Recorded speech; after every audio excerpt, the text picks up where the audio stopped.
Hello everyone, this is Prachi and you're watching efutureinsight.com जिथे आपण शिकतो इंग्लिश आपल्या मातृभाषेतून। प्रत्येक सेंटेन्स मी बोलल्यानंतर तुम्हालाही बोलण्यासाठी वेळ दिला आहे, त्यामुळे इथेच मी बोलल्यानंतर तुम्हीही 2-3 वेळा ते सेंटेन्स रिपीट करायचं आहे जोपर्यंत तुम्हाला कॉन्फिडंट वाटत नाही तोपर्यंत। अशा पद्धतीने प्रॅक्टिस केली तर तुम्ही बेसिक इंग्लिश तर सहज बोलू शकतात। त्यामुळे या सिरीजचा कोणताही व्हिडिओ मिस करू नका। चॅनल अजून सबस्क्राइब केलं नसेल तर सबस्क्राइब करा आणि बेल आयकॉन दाबा म्हणजे पुढचे सगळे व्हिडिओ तुम्हाला स्टेप बाय स्टेप मिळत राहतील। Okay, so without wasting time let's get started.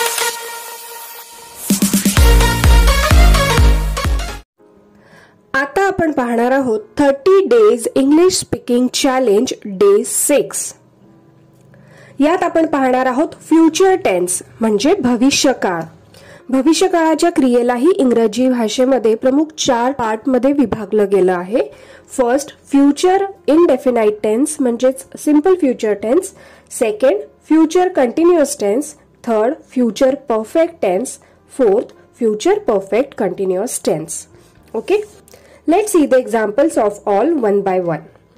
First, future indefinite tense म्हणजे साधा भविष्यकाळ। त्याचं एक्झाम्पल आहे राम विल गो, म्हणजेच राम जात असेल। जेव्हा आपल्याला एखादी गोष्ट भविष्यात होणार आहे असं सांगायचं असेल तेव्हा आपण या टेन्सचा वापर करतो। दुसरे एक्झाम्पल आहे फ्युचर कंटिन्युअस टेन्स म्हणजे चालू भविष्यकाळ। Ram will be going, Ram गेला असेल। थर्ड, फ्युचर परफेक्ट टेन्स म्हणजे पूर्ण भविष्यकाळ।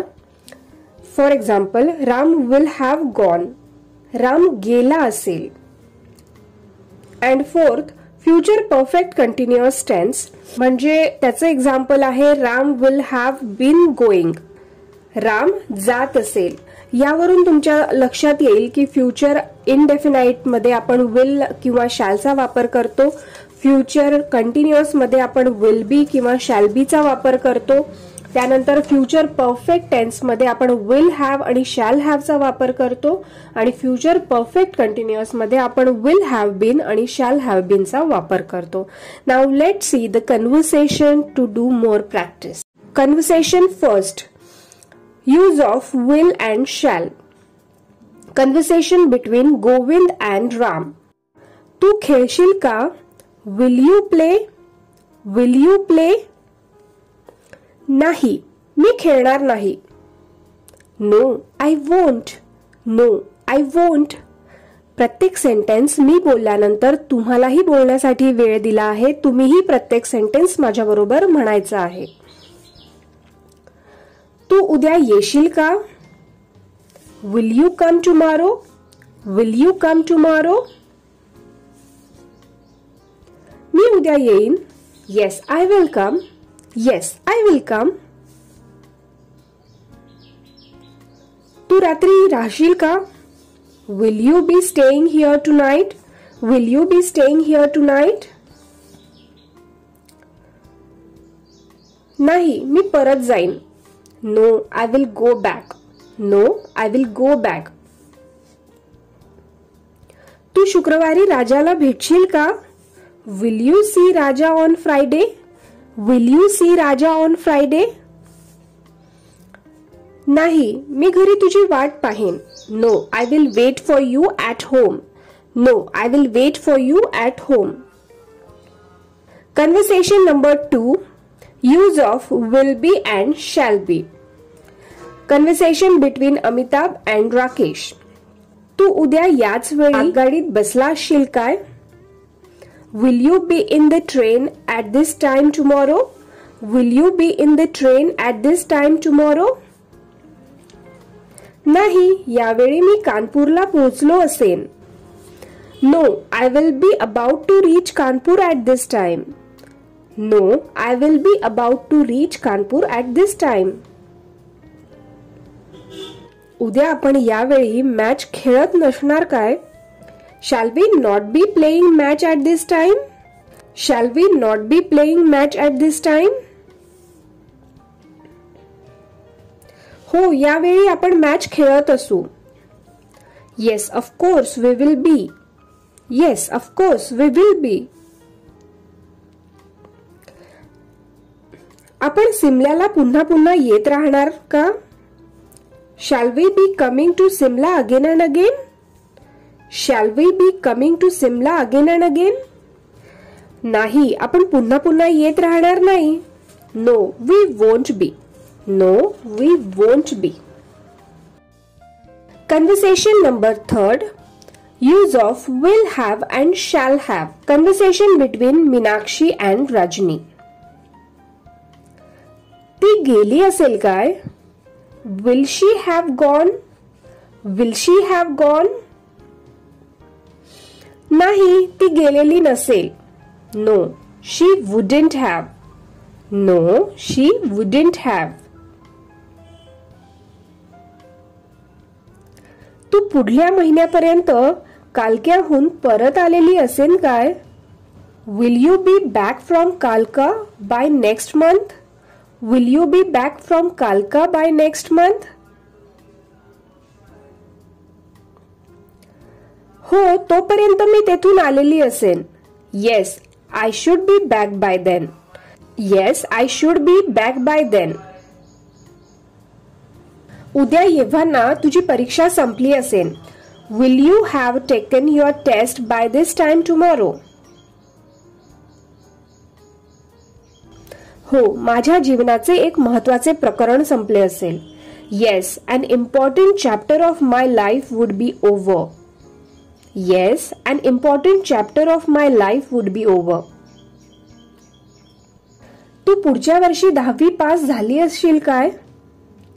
Will you have passed 10th class examination by the next year?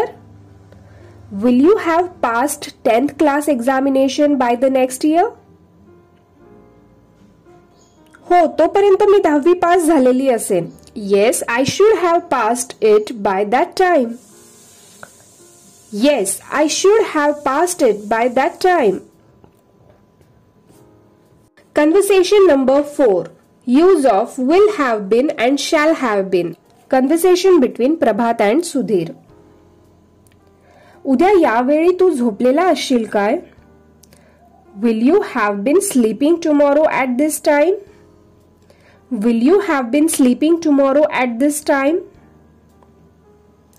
नाही, यावेळी कदाचित मी अभ्यास करत असेल. No, probably I shall have been studying at this time. No, probably I shall have been studying at this time.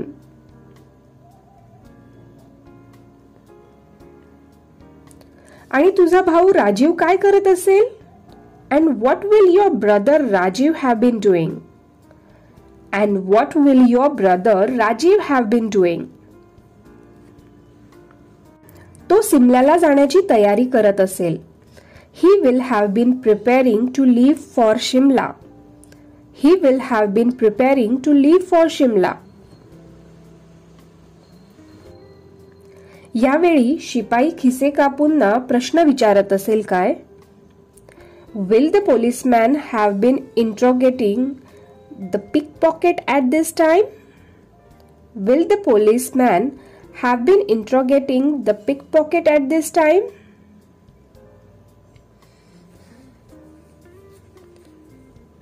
नाही, तो गस्त देत असेल. No, he will have been on his round. No, he will have been on his round. तो I hope आता तुमच्या लक्षात आलं असेल की future indefinite, future continuous, future perfect आणि फ्युचर परफेक्ट कंटिन्युअस मध्ये कसे सेंटेन्स बोलले जातात. आता यामध्ये लक्षात ठेवण्यासारखं सगळ्यात इम्पॉर्टंट गोष्ट म्हणजे let's see some examples. For example, I shall not play. And second sentence is he will not play. पहिल्या वाक्यात आयच्या बरोबर shall आलं आहे आणि दुसऱ्या वाक्यात हीच्या बरोबर will आलं आहे. हे शब्द साधारण भविष्यकाळाची क्रिया सूचित करतात. नियम असा आहे की साधारणपणे द्वितीय व तृतीय पुरुष म्हणजे ही, शी, इट, दे, यू, राम या सगळ्यांबरोबर will वापरतात आणि प्रथम पुरुष म्हणजेच आय आणि वी यांच्या बरोबर shall चा वापर करतात. पण जेव्हा आय आणि वीच्या बरोबर विल आणि ही शी इट दे यूच्या बरोबर शॅल वापरले जाते तेव्हा तिथे दृढ निश्चय सूचित केला जातो. उदाहरणार्थ, I will not play tomorrow. मी उद्या न खेळण्याचा निश्चय केला आहे किंवा मुळीच खेळणार नाही. Let's see one more example. You shall not return. तू मुळीच परतायचं नाही. म्हणजे या दोन्ही वाक्यांमध्ये तुम्हाला एक दृढ निश्चय लक्षात येतोय. ओके, तर जेव्हा असा दृढ निश्चय असेल तेव्हा तुम्ही शॅल आणि विलचा वापर केला जातो. Now let's see one more example. I will succeed or die in the attempt. मी यश तर मिळवीन, नाहीतर प्रयत्न करता करता मरून तरी जाईन. And second example, you shall finish your work before you leave the office. तुला ऑफिस सोडण्याआधी आपले काम पूर्ण केलेच पाहिजे. तिसरे example, he shall obey whether he likes it or not. आवडो की न आवडो त्याला आज्ञेचं पालन करावेच लागेल. यामध्ये सगळ्यात इम्पॉर्टंट टिप म्हणजे संभाषणात म्हणजे बोलण्यात विलचा उपयोग होतो. जसं I will, we will, he will, they will, you will. Okay, so I hope तुम्हाला आता हे सगळे फ्युचर टेन्स मध्ये कसे बोलायचे हे लक्षात आलं असेल. याचा तुम्ही तुमच्या रेग्युलर बोलण्यामध्ये नक्की वापर करा आणि जास्तीत जास्त प्रॅक्टिस करून सहज इंग्रजी बोलायला शिका. आय होप तुम्ही सुद्धा माझ्या मागून बोलून प्रॅक्टिस केली असेल. अशीच रेग्युलर प्रॅक्टिस करत राहा. गरज वाटली तर व्हिडिओ रिवाइंड करा, पुन्हा बघा. 2-3 वेळा बघितल्यावर सगळे सेंटेन्स तुमच्या पूर्णपणे लक्षात राहतील आणि सिच्युएशन नुसार तुम्हाला ते आठवतील आणि तुम्ही बोलाल. आजचा व्हिडिओ तुम्हाला कसा वाटला कमेंटमध्ये नक्की लिहा. लवकरच भेटूया पुढच्या व्हिडिओमध्ये. Till then bye bye. Keep practising.